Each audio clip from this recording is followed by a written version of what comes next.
Hello, my friends. What's happening? So we're gonna be caught up on podcast, YouTube, all that. So we're gonna now be on a normal schedule of we're gonna have the streams today at noon, Tuesday at noon, and then by tomorrow we're gonna have the audio podcast version up of Live with Matt Rad. We're gonna have the YouTube channel up and have the episode up the following day. So we're not going to be on a regular schedule. Let me get John on here real quick. Waiting for John. What's up, everybody? How you guys doing today? What's up, man? How are you? I'm good. How you doing? I'm good. So I was just saying, we're now going to be on a regular schedule. We got everything up to episode 22 up. I see Bradley in there in the chat. He's been doing some show notes. We're going to get that up as well. And we're going to start the process of doing a little more promotion. So I definitely need people's help out there. If you guys have ideas of where we can share this stuff, been doing some messaging with some of the subreddits who discuss some of this stuff, talking about having other people on, just other ways to get this out. Again, it's like the purpose of this is really just to be a resource for people. And we're just going to chat. John and I love talking about making records. So as long as it can be useful for you guys in any way that we can help. We've got a ton of questions for today talking about low end. It seems like that's a topic that a lot of people have questions about. It's a topic that I have a million questions about. It's a topic that I think is so fundamental to what I enjoy about music. I know you feel the same way. We talk a lot about things like ear fatigue and not listening too loud, but part of that is because we like cranking music and hearing and feeling that bass in your chest. And I think that's such a big part of the joy I get out of producing records, mixing records, all that kind of stuff. Yeah. How are you doing today, man? What's going on with you? Dude, I wanted to. I was. Today has been a really stressful morning, and I feel like we mostly talk about positive things when people get interviewed and chat about things. So I have to talk about a big faux pas. Go. First time in my career, 17 years of doing this, that I lost a final mix. Whoa. And sent the wrong mix to mastering because I thought it was the most current, and the artist has to deliver their project today. And Dale mastered the wrong version, and it's my bad. Like, it's just my last version on all 3 hard drives that I have backed up is the number 6, but he has a 7 that clearly I sent him because it's my improg number and an MP3. So somehow I lost the final mix. So I just was looking for over an hour to try to find it. Lucky, Josh, my assistant, and I are very lucky because improg 7 or mix 7 is actually 5 with an attempt. Number 6 was an attempt at muting a saxophone during a verse. So improg 7 is actually 5. So I got very lucky. So I just spent the last 45 minutes before jumping on here A-Bing just to make sure everything is the same, like 5 and 6. Did we raise the bass? Did we do this? Just like super intense listening. So I'm a little bit like super zoomed in. Well, I'm glad it worked out. That's a really important thing for people to know when they make mistakes. It turns out everybody, even the best, most organized people like Mr. Jon Castelli, super organized. You got multiple backups. You're really on the ball. Even he makes mistakes. So don't beat yourself up, John, and don't beat yourself up, people that make these mistakes. I know you're there. I was so low. No, I was so calm. Like this is a clear example of when meditation really does work. Yeah. I didn't freak out. I was just like, wow, this is the worst. This is so irresponsible and so unprofessional. But we're gonna figure it out. Because it's got to come. It's not like he's going to be like, well, the song's not going to make it. Like, that's not. So what is it going to take to finish this and not freak out is a lesson to be learned. But yeah, it can I was like in my head, like, well, what did I do? Did I maybe because he said, actually, let's go back to 5. Maybe I called that 7 for him. But then I thought, well, it's 5. So we'll delete 7 because it's still 5. And then I'll send 5 and make a note. And then I didn't make a note that 5 was the current. Like, it could be anything, but I should have just kept 7, even though it was 5. Well, this is it's a great lesson in why you have routines and why you have backups and why you have a method, why you you name things a certain way, and it's good that this wasn't a big deal, but it's a lesson in for everybody. And one, don't beat yourself up. Everybody makes mistakes. But two, organization is super key, and it's good that you had all the notes and all the versions. Well, that's great, man. So that worked out, but it was terrifying hour and a half just now. Well, let's talk about low end. I think this is the most questions I've ever received on a topic, and already there's more people watching than usually this early on. Low end. So I mean, everybody loves it. Everybody wants to figure out how to make it hit hard. So let's do some basic definitions first. What is low end? Is there a frequency range? I mean, obviously there's the feeling, there's the esoteric, but where do you when you're referring to low end versus low mids, like what are you talking about when you talk about low end? Is there a frequency range? What do you think about? Wow, that's actually, I don't know. I don't have an answer to that. I bet Audio School has an answer for that. Yeah.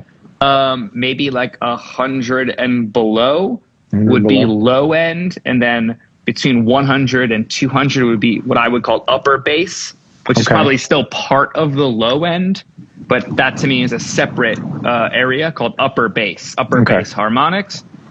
So let's say like between 0 and 200 would be the low end of the mix. That sounds about right to me. I think of low end as below the body of the snare drum in a rock mix, because that's sort of one of the things I grew up, watching Eric Valentine work with. With a deeper snare drum gets maybe below 200, but usually it's above 200. And so when you're doing moves for the low end, it's usually below that. And I would agree that there's ways to break down low end, and there's sort of, what about sub bass? Is sub bass below 100 or sub bass more below like 60? Yeah, 60 and below. Yeah, so maybe 60 to 100. Again, these are I don't really know. I don't really know. Sorry, I guess what I would say is I don't know how important it is, because it's all bass. It's all bass, but it's important to talk about. When people say it needs to be a bit more punchy, you're probably not adding 40 hertz. You're probably not adding 200 hertz. You're probably adding somewhere in the 60 to 100. Maybe it's higher than that. Oh, wow. When I think of punch, I think between 800 hertz and 2K. Oh, you're talking about punch in a mix. I'm thinking about punch of a kick drum.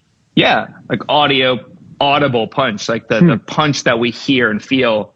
I hear that higher, or I feel that higher. I love it. I love that we have different thoughts on it too. Because when I think of punchy, I think of like as the lowest part of an NS10. If a kick drum sounds punchy on an NS10, because that thing starts to drop off, it doesn't have any sub bass. But if it still feels like it punches on an NS10, then but what's the relevance of an NS10 would be? Well, and then it actually gets to some of the questions. People are talking about, how do you get bass to translate? This is a great place to start. How do you get bass to translate on AirPods, on upper iPhone? Harmonics, 800 hertz on the kick, 1.5 on the kick, 2K on the kick. Not that 4K rock sound. I think that's really dated, and you wouldn't want to do that. But upper, and maybe. I want my records to sound like it bumps in the car, in a club, in a system, as well as them. So there's going to be plenty of 60. I just don't think like 60 is where I'm going to have audible punch on smaller devices, is what I guess I'd say. So maybe 90 or 100. Again, talking numbers is so tricky because it's different for every kick. We've talked earlier, when I think of low end and kicks, I don't even think EQ. I think pitch. So I'll pitch, like I was just doing a quick stream with Ingmar, one of my engineers that I've trained, and he was doing a mix for an album we're kind of sharing, and I was streaming with him, and the kick wasn't hitting right. I was like, yo, pitch that down one semitone. Like I didn't think about EQ. I was like, yo, the kick's not hitting right. So I don't want to think. No, I don't want to talk numbers. I guess there's range of importance, but I'm not gonna think EQ for punch. I'm thinking of the kick sound itself and transients. More than EQ. Not that EQ is not a part of it. Well, so we'll get into different aspects of those. So there's questions about all this stuff. Maybe let's talk first about notes. And again, I like that you think of it as pitch, not EQ. I think it's important for people. It's worth, if you haven't done it before, go Google frequency pitch chart or something like that to understand that, like, the low note on a bass guitar, the low E is like 42 hertz. I think it's 40 hertz maybe.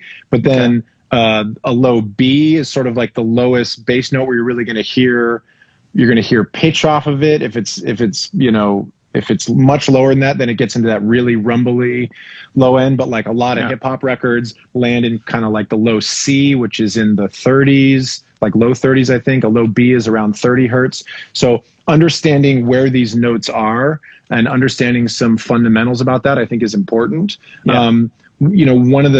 There are a lot of questions that range from production and programming to mixing. And I think it's important for people, very much based on what you talked about there, that so much of low end is determined by the pitches of the instruments, the performance, that sort of thing. There's a whole lot that you actually can't do with EQ. Yeah. That if things aren't landing, if a kick drum and bass are running into each other phase-wise, we've talked about phase a lot. If something's too low or too high, there's no way you can EQ your way out of it. You really need sounds that work with each other. And in fact, EQ can hurt more when involved with phase anyway. So there's more chance of you fucking up your low end with over EQing than there is to make sufficient gains or substantial gains. So that's why you pick a different move besides EQ first. That shouldn't be the first thought. That's all. Absolutely. There's one question which I can cover real quick. Who asked it?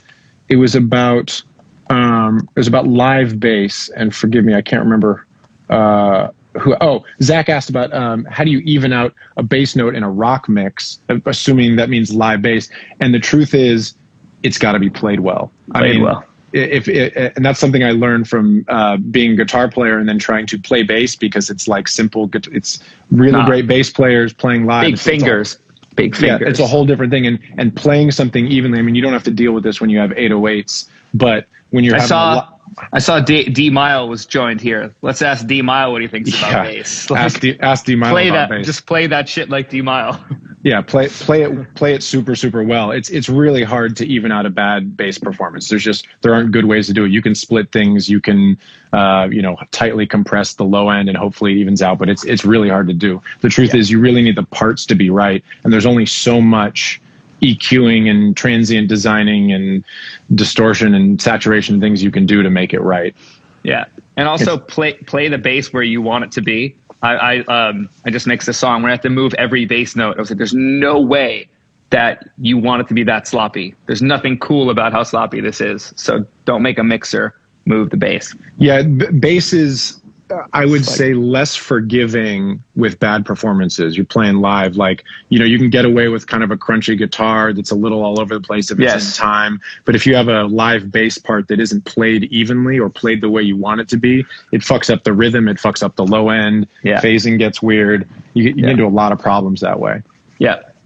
Okay, so one of the questions, there's sort of a few genres of questions. But let's talk about the thing that we started there. Liz asked this question. Walt was asking this question.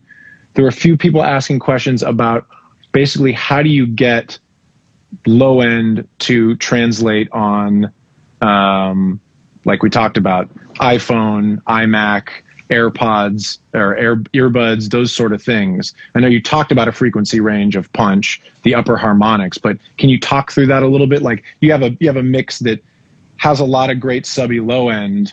It's really even, everything's there, but how do you get that to feel impactful on speakers without bass? Well, proper, like we talked about probably 2 or 3 episodes ago, proper gain staging is the key to all of that.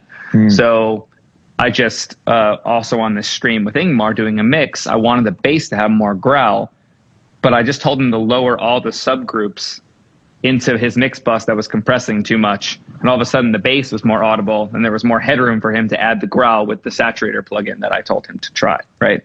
So with how densely compressed it was already causing a negative effect to the bass by clamping it down and holding the upper harmonics down a bit.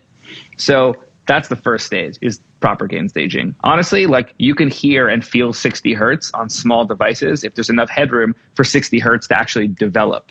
So if you're too loud, like we've talked, or too dense in upper mid-range frequencies, and we don't have enough energy in the low end, you actually won't be able to hear the bass. And then the more of the upper harmonics you push, the denser it gets, and then the more problems in other areas that we have, right? So really the easiest response is gain staging. So that's why we're doing these in episodes. We did low end after gain staging. If you don't understand gain staging, you can't really get low end to translate. Now there are tricks, and we can talk about tricks and saturation and upper harmonics. I would say reducing upper bass would actually help the upper harmonics above that in that 200 to 300 area and 400 area kind of shine without having to boost that, right? Because as you reduce it in EQ, you're raising the sides. That's phasing. So if you cut once 120, you'll see it. You know, we talked about the Fab Filter video. Just go reference that. You'll see it. There's going to be a bump around 100 and around 180 or however the Q width is. So I get more upper harmonics out of reduction moves, reducing slightly left or right in frequency range to what I want to be more audible. Let's talk about that real quick. So because that seems counterintuitive, I think, probably to some people. What you're talking about is if you want something to speak, let's say you have an 808 note that has some crunch to it, has some saturation in it, and you want it to speak in that like 600 to 800 range, you might actually pull out something in the 400 range because it both leaves some space in the mix, gives you more keyboards, headroom. It gives you headroom for the keyboards, for if there's low vocals, any of that sort of stuff. Leaves some space when we talk about gain staging. Plus, because anytime you EQ, there's a little phase shift around it, either boosting or cutting. There's a phase shift, and that will help that frequency range speak a little bit more. Yes. So when you EQ, you're not EQing only what you think you're EQing. You're affecting a lot around it on either side. So that's how I would get it to speak. Now, there's, again, like saturation, upper harmonics. Well, are you doing that in the sound design stage in production? Does the 808 already have that character? Why do I have to add more of that character? Maybe I have to take things out around it that leave that character exposed. Or maybe it doesn't have enough of it, but I get that they're going for a certain like DaBaby reference and they want that short, punchy 808 thing. Like, I'm supposed to understand how to do that. So yeah, there are tricks to do that. But I don't necessarily think that there's a one-size-fits-all argument to this. But upper harmonics, 100%. But the easiest one size is upper harmonics translate on smaller devices. So you have to find that balance. But I love real low end, and I'm going to do my best to not sacrifice that for other systems like cars and headphones that go a little deeper, or someone's home audio system that they really love, and that's how they're a fan of music from. So I want both, and there are ways to get both, but gain staging, gain structure is the way to do that. So let's. I want to stay on this topic, but say one thing, or sort of a meta comment on this whole thing. Yeah. All of these things we're talking about are additional tools to figure out how to solve a problem if there is one. So that's a really important thing that you said, that the thing you're talking about, well, you might cut 400 to boost 800. That's a technique that if something is not working, this is one of many ways you can get it to speak better. Yeah. All these things we're talking about, you may not use for 5 consecutive mixes. Yeah. It may just be it's just a technique that you know can work on something. So this is like part of these conversations is to give people tools to use when they're asking the why of why am I using something? What do I want to accomplish? So staying with this topic. Oh, sorry. Go ahead. Do you want to? I'll say I rarely reduce 150 hertz in a bass. Yeah. Sorry, I'll say that one more time. Take that one back. Take it back. I don't always reduce that frequency range between 100 and 200 hertz in a bass, but sometimes I do. Yeah. When it's necessary. I don't always do it, but I do it a lot, but I also don't do it a lot. Yep. It's like there's no one size. But absolutely. That is a problematic area in live basses, to answer the question specifically. Live basses for real. And in 808s, depending on the octave and the key that it's in. That's a really good shot. And one of the reasons that is, it's the octave up of a lot of bass parts. Because if bass parts are from a low E up, which is about 40 hertz, once you go double that, you're up almost near 100, and then 100 and 200 is all that. Those overtones. We talk about overtones. We did a whole episode on overtones, harmonic saturation, all that kind of stuff. That understanding how these things work is really important. So the other thing that you go ahead. Pause just on that, because on that episode we talked about this. But a quick tip would be split those notes out And instead of doing any EQ to them, saturate just the higher ones. And maybe you'll control those negative frequencies that we don't want to have pop out, but kind of round them off a bit and control them enough that they just exist on their own without having to do any EQ. But you don't want to, you might not want to do the same saturation move to the 60 hertz and below into that low end, because that's already free form and flowing and feeling like it is, right? So we might want to do saturation to different notes to split the higher octaves off the track if it's delivered to you in one track. Well, let's go off that, and that may answer the question. There are a few people that asked about saturation from low end. Yeah. So shoot, who asked the question? Yeah, so Walt asked, should low-end saturation below 150 be avoided to not kill transient? William asked, even order versus odd order harmonics on low end. There was someone else that asked the question, do you ever split an 808 to process one part of it versus the other? Not anymore. But you will do some harmonic saturation, which is a sort of a version. You're not taking two literal tracks, but you'll sometimes you will. Again, this is all like... But different notes. I don't do a split, and you like. I got a rough mix of someone that was doing that, and I muted they had a filter to 90 on one, and then like a crossover point on another one. Did that kind of parallel split thing. Like I've seen Tony Maserati do that. He kills it. Sometimes it's great. I just check to make sure that's necessary, and I unmuted. I muted like one of them, took the filter off, and it was just a better 808 sound, and I just made that sound better. Like it was. So I think that gets problematic most of the time, unless you're like, I don't know, unless you're Chad Blake is known for doing stuff like that, and maybe there's some specific techniques with a Sans amp and you flip the phase on that he does. Like, yes, that can work, but I don't know. I don't do that. No. I would say that as well. It's funny. I was just working on a track last night that I was having an issue with the low end and trying to figure out how to get the low end to still feel big and open. And I want to get to another point about that you said, but also get the notes to really speak. And I tried splitting it and distorting the high one. I don't know if I used a Sans amp, but something like that, messing with phase and time adjusting it. Yeah. And I spent all this time on it. I took a break. I went back, and the main 808 with just a little bit of harmonic saturation in the mids was better. So I think by and large, if you can get away with a simpler move with less splitting things out with fewer moves, generally is going to be better, because the more stuff you do, the more phase interactions you have, the less clear things tend to be. So these are all good techniques to try if something is really not working.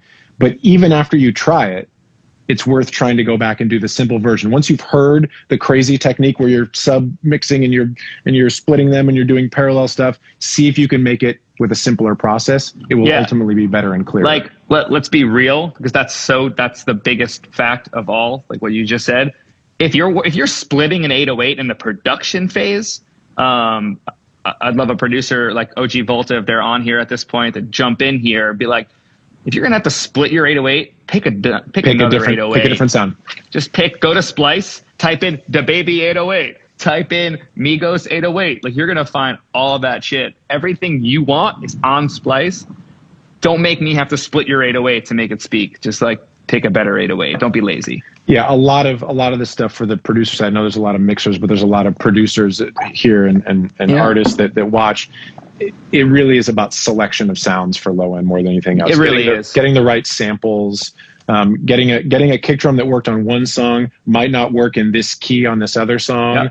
Yeah. Don't be lazy with this stuff. I mean, when you're writing, you got to jump through stuff, but when you want things to really land in a mix, it's really about how good the kick drum and the bass elements feel together. And I wanted to say another thing. When you were talking before about how to make low end speak on smaller systems, you talked about gain staging and make sure there's enough headroom for enough space in the dynamic range. But you also talked about time, and that's a really important element. That the faster a tempo gets, the more bass notes that are together after each other, the less clear you're going to get.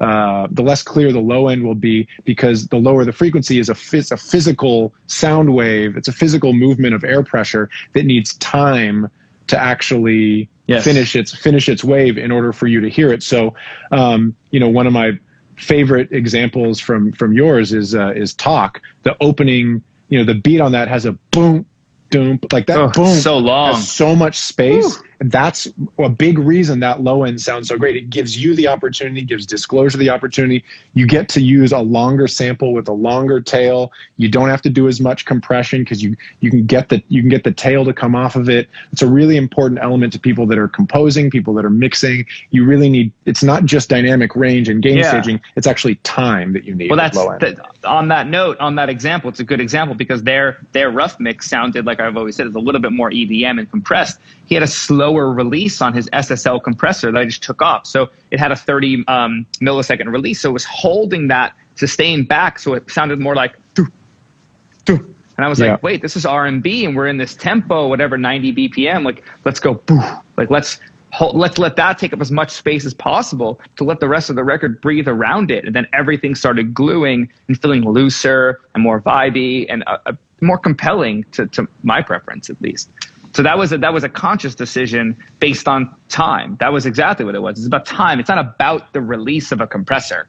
I just wanted it to last longer. You know, like, I'm not trying to hold it up and push it back. I'm trying to let it release the natural sound of what that sample that they chose was, right? So that's in my version of that, my perspective of that, it's the fully realized version of the producer's sound choice. Yeah. And if they didn't want that, if they wanted a shorter kick, I would imagine they would have picked a shorter sample. Yeah. So I'm trying to bring out the fully realized version of all the sound choices, all the playing, all the loops, the phrasing of the vocal. That's why I don't like standardized compression on vocal. So it sounds like here all the time. I want it to dance. I always like move. Everything in the record should do this. And it could be like this much, but it should move. If it's just like this, you're going to be like, next song, please. Or like, I don't understand records that sound like that. And then you see the streaming numbers, or they tend to not. There's like anomalies. Every once in a while you get just a crazy smashed mix and it just does so well and no one cares about the mix. That's not always the case. So it gets exhausting to listen to if everything is at the same level the whole time. The time element is really important in low end. It's a really, that's why there's attack and sustain on drum machines, right? So you have you're making a dance record and you got a 909 kick. You don't have many variables, but you have a sustain because as the tempo changes, right? You got to go less and less on a sustain. So it keeps that energy up. It doesn't last too long and get too muddy as the tempo gets faster. Like, that's why they're there in electronic drum machines. It's time based. You got to remember that even with kick drums, it's not just a transient. It really is about how it releases. And it's something that happens. And I know producers have probably experienced this when you're working on a song and a drum feel is great, but you're writing and then all of a sudden it's like, let's up the tempo a little bit. Sometimes you up the tempo just a little bit and all of a sudden you lose the groove because there's something about the release of the kick drum that's really, really important to groove. It's an underrated part of groove. It's my most overrated part of groove. You rate it very, very high. I rate it very high. Like, I can't overemphasize the importance of lengths of kick drums. And mine might be longer than others, and to a fault, sometimes too long because I get excited for the taste of someone else, but you can always back that down. So that's the note. Like, every now and then, it's actually rare, thankfully, but every once in a while I'll get like, yo, the kick's a little long. Like, I see what you did, but can you like pull it back? And it's like, sure, of course. That's just how I heard the record, but it's not something I'm precious about. I think it works most of the time to emphasize the actual length of the kick that y'all chose, you know? Yeah. Well, on that note, before we jump to another question, I went over to my good buddy Jeff Ellis. He's an amazing mixer, and he is just moved into Spike's Dentold room in East West. So I went over with a bottle of wine, tried to congratulate him. Super proud of him. He started his career like interning there. It's full circle, but he just got the same speakers as I have, the PMC MB3 XBDs, like the big tall ones. He just got those. And when I showed up, he's like, I want to hear the room. So he played a mix that he likes of mine, which was not the talk mix of Khalid, but Better by Khalid.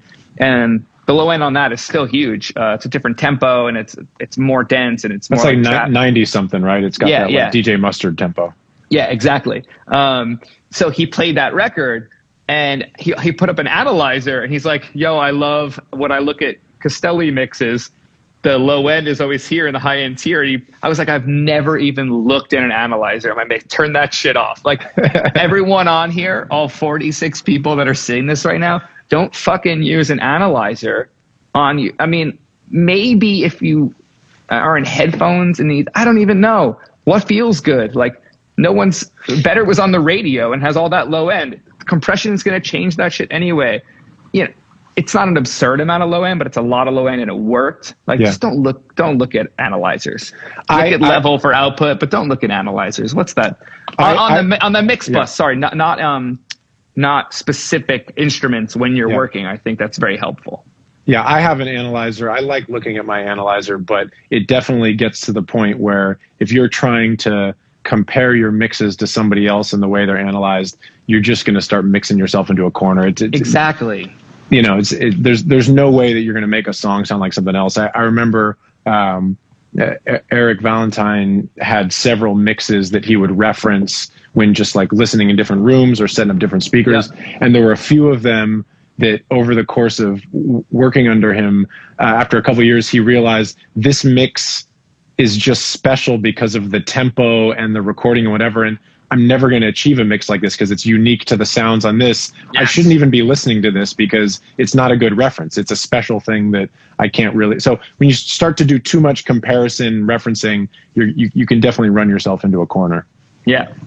Okay, let's look. There's a lot of other questions. I know there's people asking questions in the chat, but I want to get to the questions that people asked beforehand. Yeah. Let's see. There's a couple of quick ones. When you're doing side chains, when you're remaking side chains with low end stuff, what are you using? Are you using a trigger? Are you using on a particular compressor? Are you nudging things? How do you? It's a question that a lot of people have. There are multiple people asking about side chains. Yeah. So, do you have a particular method? Do you think it matters? Maybe it doesn't. I haven't side chained in a long time.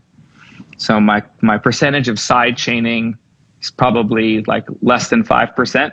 But sometimes you will side chain frequency, multiband dynamics to different instruments. You'll do things like that. Not as much anymore because of dynamic EQ.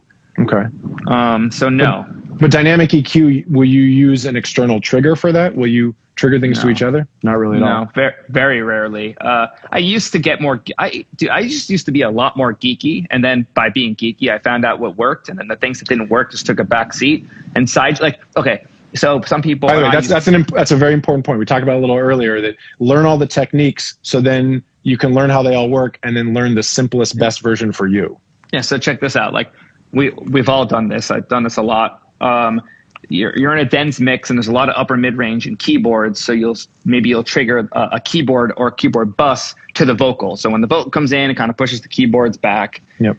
And so on and come back and forth. Maybe when the vocal isn't there anymore, the keyboards jump up. It's like, well, we can do that with a lot of other techniques that have a lot more feel to it, like play the part around the vocal better, like right from the top, right? So arrangement, right? We're always talking about arrangement. So yes, we are. Better arrangement.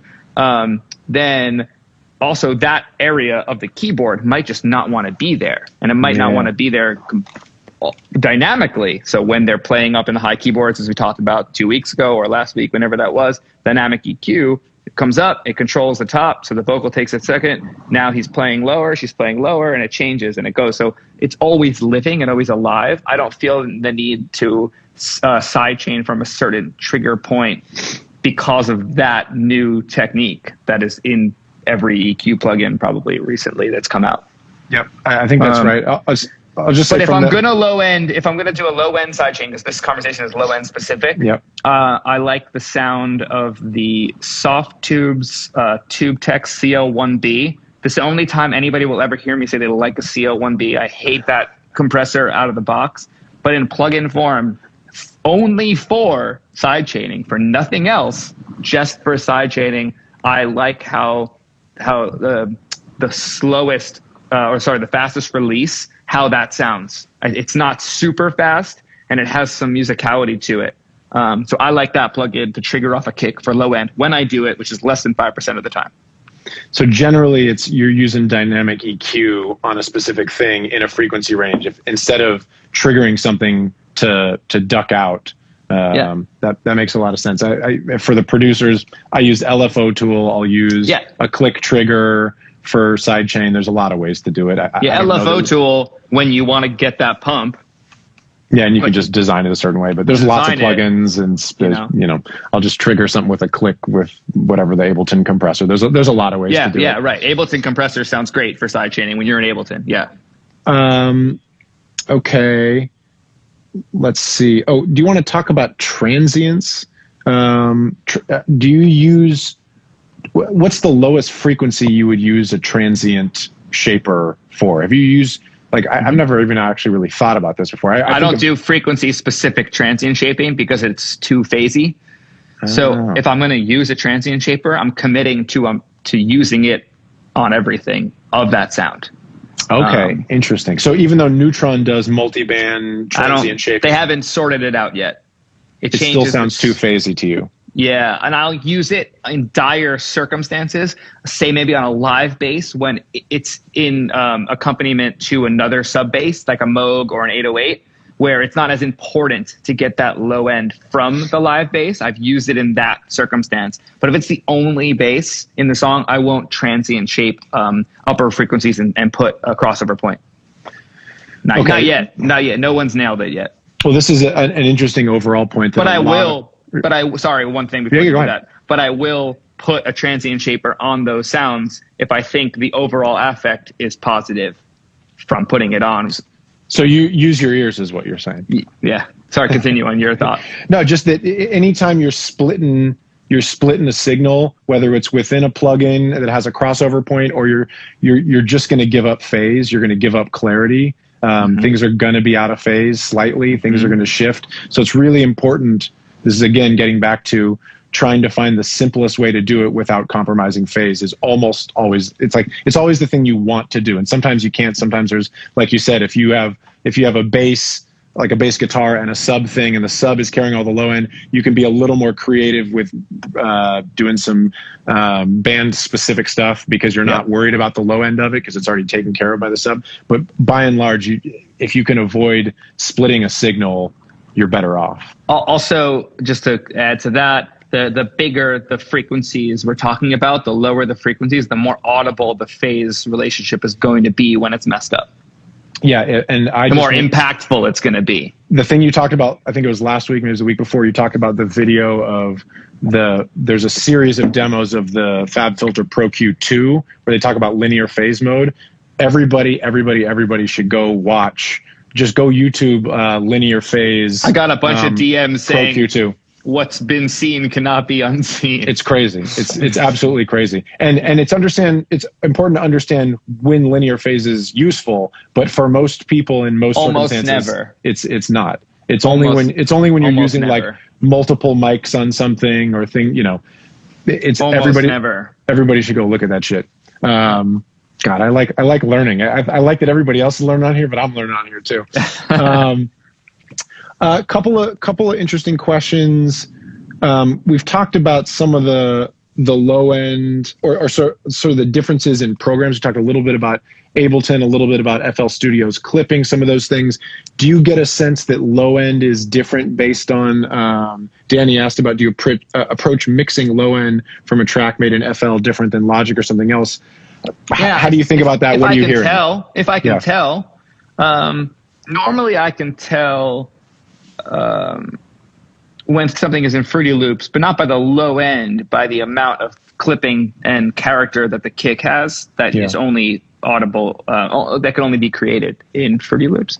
And that to me requires more low end then. Like I'm going to be more additive in my sub frequencies, maybe like 75 and below, when it comes from that, because it's all rich, saturated upper harmonics in the kick or upper bass in the kick, and there's sacrifice low by that clipping, right? So it just sounds a bit more square, less round and more squared off. So I tend to be more additive with things like that, and with Ableton, because those things are clipping whether you want it to or not.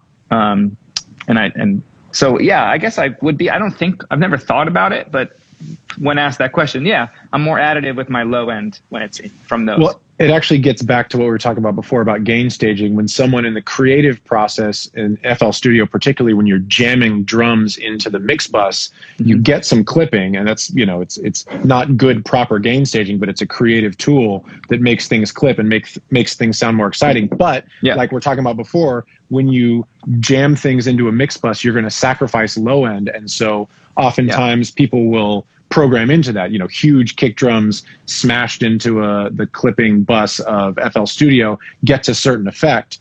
And so you oftentimes need louder kick drums going into it to make that happen. But you're also saying that in the mix, oftentimes that will cause you to add a little bit more sub frequency so you can get a little bit more of that space going on. Length and space. And something that's already been squished and clipped. Yeah. I just like, we talked about in the first 5 minutes of this, I just think you can get both.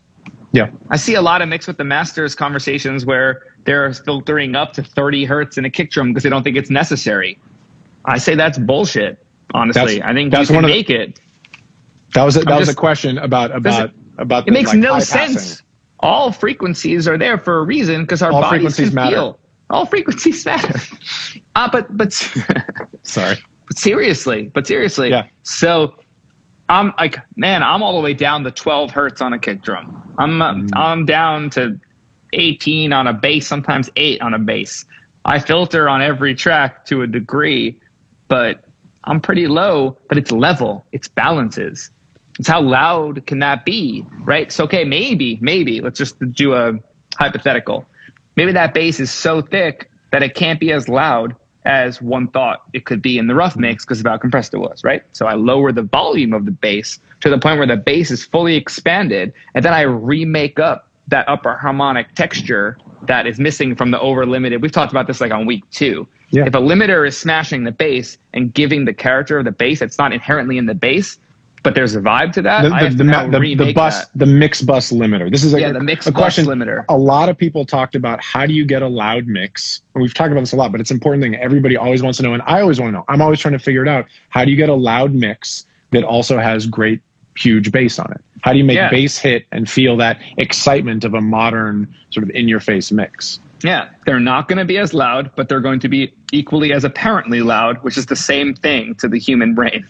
Apparent loudness is very important. Loudness. Things are dense enough. And by the way, another technique for what you're talking about is what we talked about before, which is maybe if something is smashing and it's too even, you can actually pull out some low mid frequencies to get the sub bass and the mid range to speak a little bit more. Look, if you want less low end in a mix, don't shelf 60 hertz down. Turn the bass down and then turn the upper harmonics up. Well, I think that's the broad stroke. That's going to fix your problem most of the time. I think here's, at least when I learned about I'm going to high pass in a rock mix from 32 down. So, the reason to do that is because you can get more level because you're not going to hear anything. You're not going to hear any 26 hertz of a resonance of a kick drum or somebody, you know, when you're playing the bass, there's some subbier notes that go below the bass note just because of the impact of the bass amp. Yeah. Talk to me about that. If you're trying to get your mix louder, why is that not a good technique? Well, yeah, that's a very specific example, and I don't really work on music that has that circumstance, right? So most of what I'm working on is top 40 and R&B and hip hop, and it wants all the low end. Consistent samples, yeah. But when I do consistent samples, exactly what I was going to say. Consistent samples dictate the freedom to do what I'm talking about. If you have a bass and you're not muting properly in between notes and strings, and there's all that excess shit, well, you either have to edit that out or become a better player. I don't know. I don't want to like sit here and say that you should always filter up to 30 hertz because you're not a great bass player and because the amp made extra energy. Like dial in that bass sound so it's clean. I don't know. Thundercat's fucking sick. He's got 30 hertz and below in his mixes. He has a 9-string bass. He goes down to probably 20 hertz. He goes so low, and it works on their mixes. On the PMCs, that shit goes deep. Yeah. You know, with my subs, like it's pretty clear that they're not filtering very high in that stuff, and it sounds so good. So we know it can happen. So I don't really want to offer advice on in a rock mix you should do that. But based on tempo and how fast, if you're doing a punk rock track, there's no room for that shit. If you're above 200 BPM, There's no room for 30 hertz, but that's a genre decision. And tempo, give back to tempo. Yeah, tempo really, really dictates, because you need low end is not just about frequencies stacking up and dynamic range. It's about time. It's a really important aspect of this. Yeah. Okay, let's see. This is a similar question, but I'm wondering if you have more thoughts on it. William asked, what's the approach to managing how much the sub triggers compressors and limiters on the master bus? What's the what? Do you have an approach to managing? I mean, you don't use a lot of compressor limiter, but there's going to be some limiting and mastering, that sort of thing.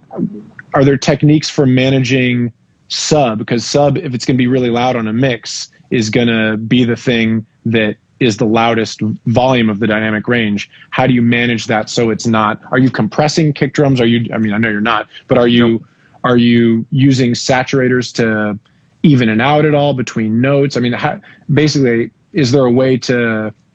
The question seems to sound like, are you mixing your low end? maybe and the answer is yes, by all the things I've said previously that we both agreed on. Like, okay, maybe turn your bass down instead of shelving the low end. And then, find the upper part. Am I compressing the bass? No. Most of the time, no. Am I compressing the kick? Never. That's a hard never. If I have to compress the kick, that means the kick's not the right choice. I will compress the rest of the drum kit sometimes, but I won't compress the kick almost ever. Because I obviously think of you, and we've talked about this a bunch before. Why do we have to compress kick drums? Yeah, do you want more transient, more punch? Put a transient shaper on it. I don't understand why we have to compress kick drums. It just doesn't. That makes sense. So adjust the timing of the sample and then copy and paste it, because we know that's what y'all are doing anyway. Just like change it. Tell me about when you would do some compression on a drum bus. Parallel, because I like the tone and the harmonics that the Unfair Child that gives me. So I'll do that, but it's for tone. It's not for leveling of said instrument. It's not for glue. It's for tone. I like what it's doing. I think it means by filtering the signal, triggering the compressor. That's the question. That's a very specific question. Like side chaining the compressor from a trigger point to a certain frequency. That's not what that sounded like to me. That's a very different question. Okay, yeah. So somebody asked here about headphones, and there was another question about how do you basically an untreated room or headphones. I know the ultimate answer is get a system that actually works with with your room. Monitoring is the most important thing. We talk about it over and over and over, and probably it is most important for low end.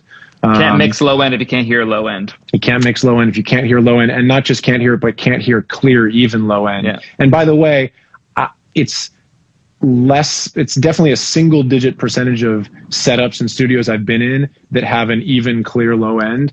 Everybody's got a little bit of deficiency. It's very hard to get that. It's not impossible. My answer to it is it's very hard to do it on headphones. I know Skrillex makes amazing sounding shit and was doing a lot of that stuff in headphones. There's ways to do it. It's incredibly difficult, especially if you're a mixer and you're mixing different people's stuff. You're not going to be able to do it nearly as well as with a great setup. But I know one of the things you like to do, and I like to do this, is I like to walk around the room when I'm listening to mixes. Certainly the mix positions should sound the best as best as possible, but getting different references, even just walking around, tends to be a really good thing for me. I love the car test. I know you have your setup and you're maybe you're getting into the car test a little bit. Finally, but not on everything. Not everything. Any other thoughts on people who can't spend $5,000 yet to get a good setup? Any other tips on low end, how to? No, nothing. I know it's really hard. By the way, this is the answer. Is it's really tough. If you want to do really high level stuff and really know what you're hearing, that's the place where it's difficult. It's kind of like, hey, if you want to get the most amazing high level vocal sound, there isn't a $300 mic that's going to do it. There's $300 mics that can get you great stuff and you can make great recordings. But if you want something that's really nice, you gotta figure out what you're saving up for. Yeah. I've heard the sub pack is cool. Someone just mentioned the sub pack. Sub pack and headphones could be cool. It's a gaming backpack. Basically, you put on you can put on your chair or something, and it vibrates your chair. Rumbles. Yeah, rumbles, and that's kind of cool. There was a question I did want to answer up here that said, how often do you allow yourself to use visual mix tricks to check yourself? And if not you, how often should a younger mixer use visual aids? I don't know what younger means because I'm pretty young. So less experience. I know, yeah. I don't know what you guys are talking about. I'm below 40. I'm below 35. Fucking old man. Yeah, I know. I use visual tricks on every instance of a mix, meaning I use analyzers all the time because, for example, and then 2 points on this. So I'm going to go on for like a minute on this because it's important. Let's go. So I use FabFilter Pro Q3, as we talked about, for most of my subtractive EQ moves, dynamically 99% of the time, right? We've talked about this in previous weeks. So say this again. You don't do much straight up EQ. You're using dynamic EQ and saturation 99% of the time. So right. So now, but the reduction in that, I always have the analyzer on. So, and I always double check myself on every move. EQs vary on their accuracy to what frequency is what. So if I'm EQing and there's a peak at 400 hertz, let's just use a nice even number at 400 hertz. I turn it up, I listen to it, I'm like, yeah, I don't want that shit in there. And I pull it out. I come back 30 seconds, a minute, a couple minutes later, and I check 380 and I check 420 every time because 400 isn't always 400 on an EQ. And every EQ varies. So I use the visual to see where the peaks are that I'm already like, oh, I know I don't want that 400 hertz area, but maybe it is at 380 and my ears are fucking human and they're not superhuman. And I think it's 400, but it's 389. Like, I'm not going to judge myself because I couldn't hear that 20 hertz difference in that range. That's like nearly impossible. So I want to use that aid, but I will always double check. So those are the 2 points. Yeah. None of those analyzers are doing, an analysis of every single number in the hertz band, in the frequency band. So it's not like doing 441 and 442 and for 401, 402, 403. So using these things as guides are great, but then you got to use your ears. And no visual technique, no visual trick is analyzing taste. And that's what we all get hired to do. And that's the second point that's really important is I'm going to decide, someone like me is going to decide. That's a very false statement. That was don't argue with the chat. Don't argue with the chat. No, that's a very false statement. There's no such thing as the best speakers, hands down. You can't say the best. There's no best. There can't be a best. Because then there's no option for anything to outbest that thing. I saw it. I knew you were gonna react to it. Let's stick to the thing real quick. I think finish your thought on it. Finish your thought on it. I got distracted by false information in the chat. That's funny. I don't even see. That's what I said. I would say my favorite speakers are PMCs. They're not the best speakers. Yeah. I wonder what 40 speakers sound like at his and Drake's new studio that he custom built. They might be better than them, but they might not. They're not. He's not gonna say they're the best. They're his new favorite. Sorry, hands down. Hands down. Put your hands down. Yeah. So we choose to adjust frequencies and moves based on our taste and how we hear things. And professionals get asked to do things for their taste most of the time. No one's like, oh, I want to get Jon Castelli to mix a song. He's going to make it sound so fucking sterile. You know, that's what we want. It's like, oh, he's going to give me that low end energy. He's going to do what clarity. He does. He's going to do what he does. So I have to decide whether when I take out that 400, do I like 380 better or do I like 420 better? Like, it's stupid to talk about numbers like that, but that's the most precise way I can get down to it, is that these analyzers are not telling us what to do, but they're very good guides, and AI is really great. And they're pretty precise. So like when I hear 400s off, my ears tell me, I look at the visualizer in FabFilter and I'm like, damn, I was right. Like 99% of the time, I'm hearing the problem that the visualizer is telling me, which means that it's doing really well.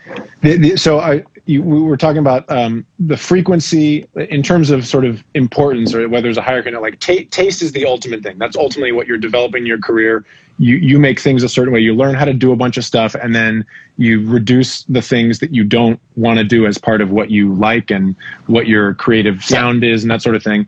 So taste is sort of the ultimate thing.